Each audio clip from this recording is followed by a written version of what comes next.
जय हिंद बॉस। हरियाणा बोले जय हिंद बॉस। जय हिंद जय हिंद। जय हिंद जय हिंद। जय हिंद। जय। पत्रकारीगण और भाइयों बहनों, आज ये पराक्रम दिवस मनाया जा रहा है और जिस प्रकार से सुभाष चंद्र बोस जी ने पराक्रम किया था उसी हिसाब से वो नाम उसका पराक्रम दिवस रखा।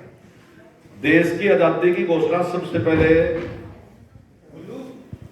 सुभाष चंद्र बोस जी ने की थी और जैसे अभी कुछ देशों के नाम बताए सीमा जी ने, 11 देश ऐसे हैं जिन्होंने उसको मान्यता दी थी और वो उनका सिक्का भी चल गया था, रुपया भी छपा है। कई बार आप व्हाट्सएप वगैरह में देखते होंगे कि रुपया छपा था और रुपये को मान्यता थी पूरी।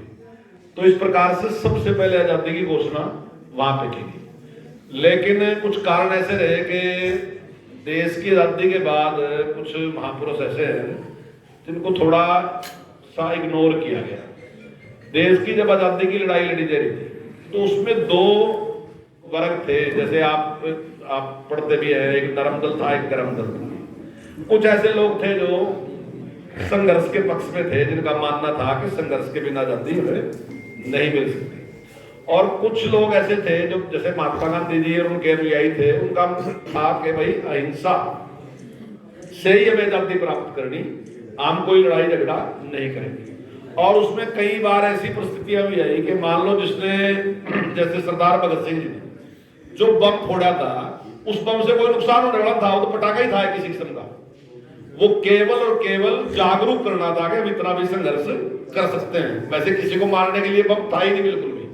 लेकिन जब महात्मा गांधी से निवेदन किया गया तो उन्होंने कहा कि भाई इनका विश्वास जो है अहिंसा में नहीं है, इसलिए मैं इनका समर्थन नहीं कर सकता, मेरे सिद्धांत के खिलाफ है।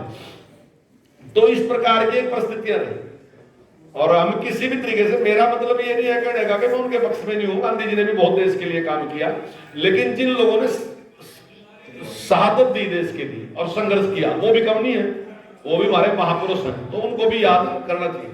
लेकिन देश की आजादी के बाद परिवर्तन क्या आया कि जो सरकार बनी वो कांग्रेस की सरकार बनी और वो मान्यता भी उसी विचार को ज्यादा दी गई जो गांधी जी का विचार था, और जो दूसरा विचार था उसको थोड़ा सा इग्नोर कर दिया गया।